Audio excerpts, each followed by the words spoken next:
Here we are again, guys. Mr. Hollow Point at Uncle Ted's Hacienda. What we're doing today is we're still working with the 257 Texan. Comes with a little nipple dust cover here. And what I got in is I got the all-impressive muffler or suppressor from Neil Klieg over at Air Strippers, and we're going to give it a run for money today. We're also going to be trying some lighter grain slugs with the power dials spun down. The last testing we did was with it on medium and high, or 3/4 and high with the heavy stuff. Now we're going to try the lighter stuff. I haven't had a lot of success with the lighter slugs, but we're going to give it a try. The other thing I wanted to mention is a lot of guys email me about the upgrade kits and things with the Texans in general, and really what I continually point people to is Lethal Air. Okay, that's a new company there in Virginia, air gun store, with Brian Wary and Chad Simon. They gave me this beautiful shirt, okay, for the hunt that I missed on. But check them out. All questions regarding aftermarket products for the Texans, Air Force products, you check with Lethal Air, all right? I believe they have their website set up. You can go there or email them or text them or give them a call and chit-chat with them. They're much more knowledgeable about this stuff than me. As most of you guys know, I'm a bumbling clown, and if I can get through it, you can get through it. All right, so let's go do some shooting and see what we can come up with. Now, when it comes to mufflers on these Texans, they're pretty much standard. There's basically two different methods of mufflers that go on. Either, because the barrel ends about right here. That's where the exposed barrel is, about right there. So you either have a shroud, a full-length shroud that slips in here and is held on by the two grub screws. And people, well, what's there is, this is what's normally at the end of the frame of a Texan. It's a decorative cap, I guess the dust cover you'd call it. So you just take off, loosen the screw here, and the one that's underneath, this slides off, and then this whole shroud will slide on, and then you snug it up with the two set screws. Now, what I like to do with all suppressors, no matter who makes them, is you get down to the muzzle to see if any bullet clipping is occurring, where the slug is rubbing on. Make sure you have a black Sharpie with you, so you can do the inside of the exit hole. And of course, as lead is shiny, comes through. If there's any clipping at all that's occurring, you'll be able to see it. And then it's just a matter of taking a reamer and kissing that a little bit, making it just slightly bigger. Dress it back up with your black Sharpie and do it again, and you'll eventually make sure you've got your tolerance and your clearance. I don't care who makes them, but periodically, you're going to run into this situation. So with that said, that's really the updated information on your muffler. Like I said, there's a lot of guys making them. You either have at the end of the barrel here, there'll be some type of clamp-on attachment to where then it screws on, like you'd have like a muzzle brake, or you've got a full shroud. So, but I'm working with the full shroud situation at the moment. It does me good. I think Neil makes a great product. But if you don't like Neil's style, you can also go with Donnie Fly, or I think R&L, and Lethal Air also has a real sweet setup. So like I said, I always said, anything with Texans, anything that's this type of stuff, definitely check with Lethal Air first. The bullet selection today is, I said, we're going with lightweight slugs. So I've got a 57 grain. It's kind of a slope nose. And then I got a, I guess you'd call it more of a flat nose, 55. That's what we're going to be testing out here at 50 yards. We're going to give that a try.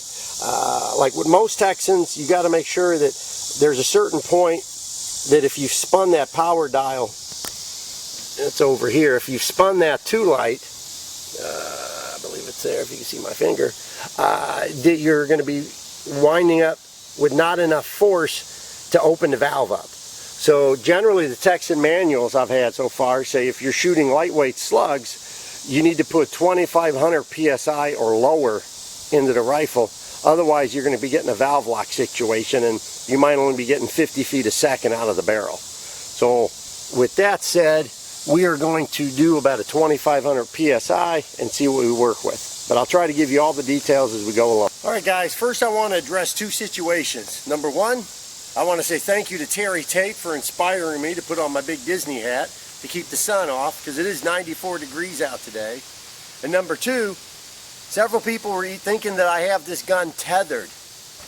I've got the line set up, but I just didn't bleed it because I just didn't want to continually open and close. So I filled the 2500, then I closed the tank valve. I just didn't bleed it because I didn't see any need to. So technically it's not tethered, it's just not unhooked. But it's not continuously feeding the gun, so each time I shoot, it's back up to the start position. So right now we're at 2500 PSI, okay? I'm gonna start with the 55 grain and see where it lines up at. And the power setting right now is on about 1/4, I guess low, so 1/4. It's a very, very low PSI, or power setting. Turn this up and see what we wind up with.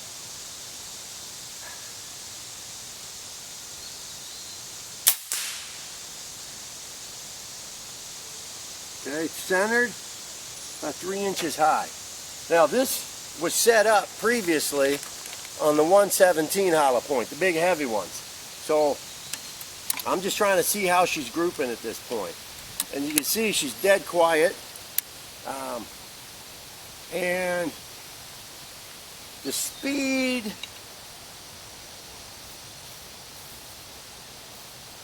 that first shot was 1,003 feet a second.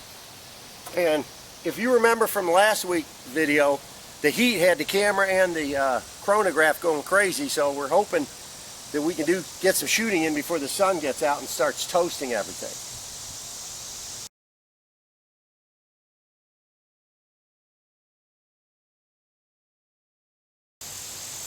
I'm at about 2,000 PSI from 2,500. So we're going to stop here, fill back up, and do the 57 grain.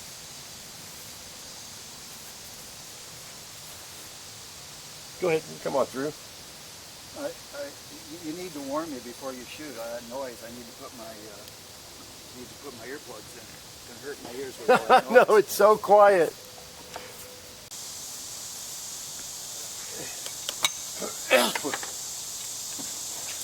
And now, same fill, same setup. We're going to do 57 grain, 5 shots.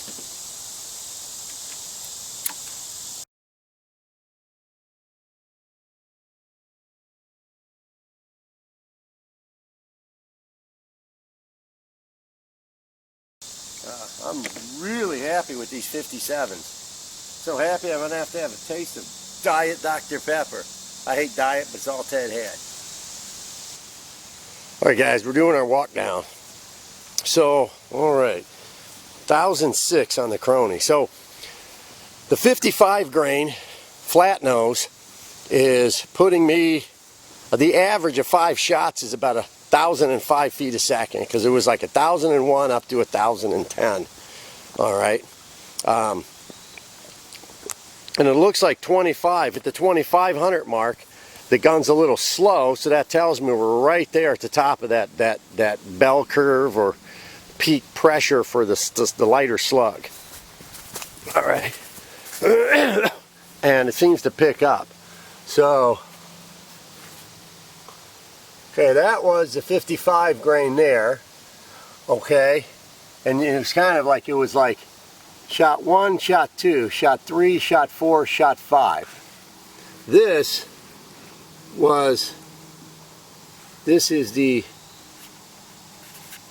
57 grain,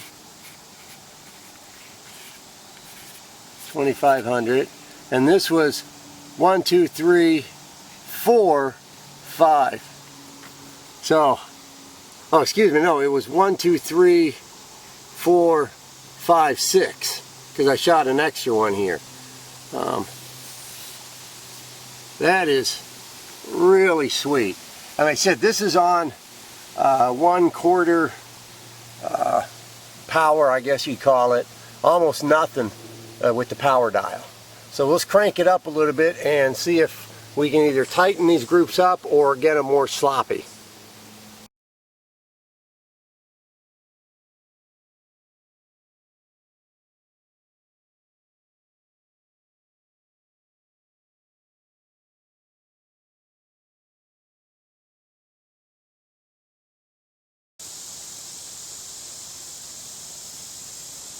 Okay, the feet per second still is about the same, starting at about 1049, 1048, ending at 1015 on a 2500 PSI fill.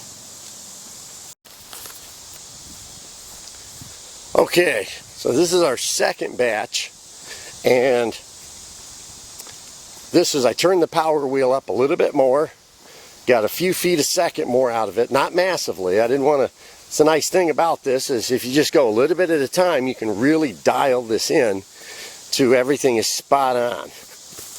Now, the only thing I did different is I did adjust the crosshairs on the scope because I was running out of room on my paper. So this is 55 grain. Whoop, there's one there in the dead center. Okay, which really isn't that much different than that one up there. Okay, so, but the 57 really tightened up. Much tighter, much tighter. Well, actually, no. Again, we got one flyer. Now, here's something that's strange. This flyer here was shot number 4. This one here was shot number 4. It's, for some reason, it seems like there's some type of a hiccup on shot number 4. All right, well, turn it up again. All right, guys, this is my third round. I spun the power dial up a little bit more. So, again, it's somewhat subjective on where low, medium, high is based on, you know, the way you set, you know, what you're using as your gauge.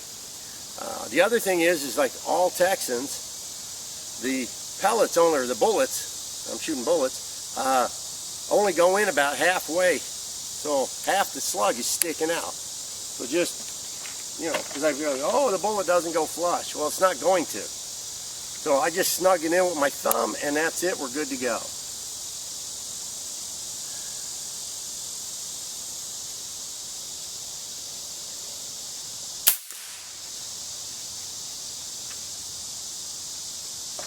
Put the old goggles on.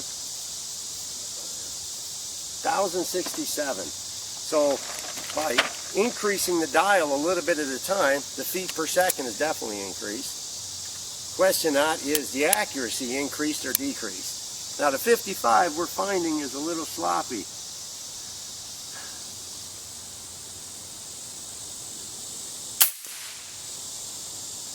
Okay. 1033, direct line. You can hear them zinging. That little bit more increase in power and speed.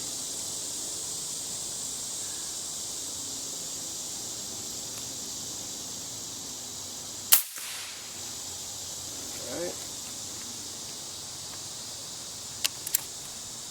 1034.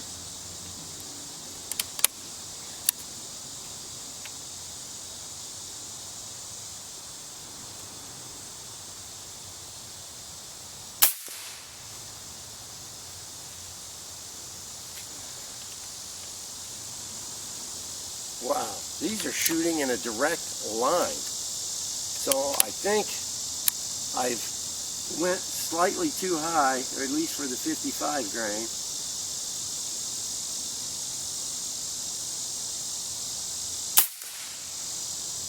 That one grouped slightly tighter. 999. So I'm actually what I would consider slightly over on my power dial. I mean, it's giving me a line of 1, 2, 3, 4, 5, just like that in a row.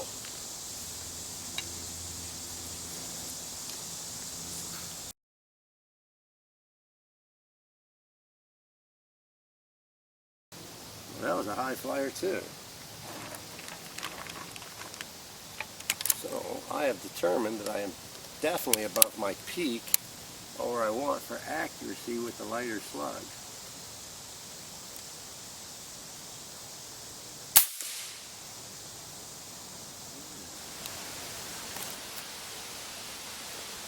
Alright guys, the camera's overheating again. It's done good for $110 off eBay, but it's starting to go. What I was saying earlier, before it died, is you've got all these different lines on your power dial or wheel. So just keep in mind which line you're going to use. I've been using the edge is my low, medium, and high. There's also a line here where the dial, the little pinholes are, and then there's one in front of that. So just make sure when you're figuring out how you're setting it up, use the same marking every time. I've been using the edge, okay? And when I got further out, you could definitely see that the pattern is getting sloppy. Let me walk down here and I'll show you. Oh, let me get my marker so I can mark this down. I don't want people thinking that I'm not doing my Bill Nye the Science Guy information here. There's Ted's target. He's working with the 12 gauge smoothbore with Sabos. Oh, it is humid. It's about 94 and it feels like the humidity content's, you know, like 112. And this camera keeps overheating. So, as we can see, let's see, you got this one here. This is the 55 on power level 3 here, and then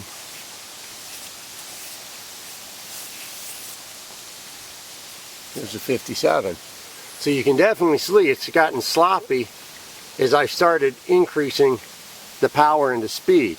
So when I was at around 1,000 feet a second and under, the groupings were much tighter. You know, like here, here, here, here. And as I increased, they started spreading out a little more and a little more. And again, this is with the 57 grain and the 55 grain hollow point. So that's one thing I like about the Air Force guns, is you can fine tune these to the weight of the slug you have. Alright guys, so I've proven my point, and no, it's not that I'm a moron, that playing with that power dial really does allow you to dial in. I actually spun it all the way down to like nothing, so there was like no preload on the spring. And you see that top target, I was getting valve lock where the bullets were barely coming out.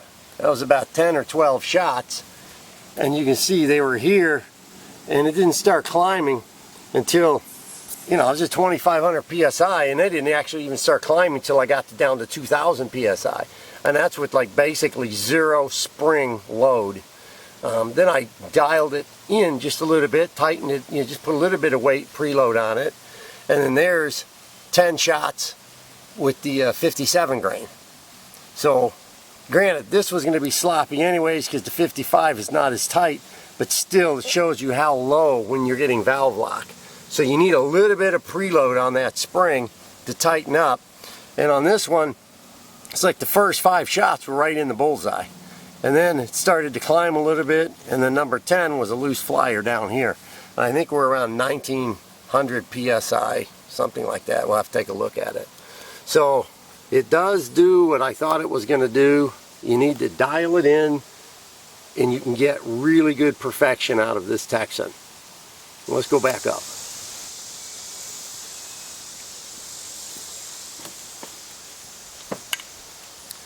Alright guys, so our conclusion is speed does matter with these guns. And I'm finding, like I said, that at the lower power setting, the 57 grain is really tight.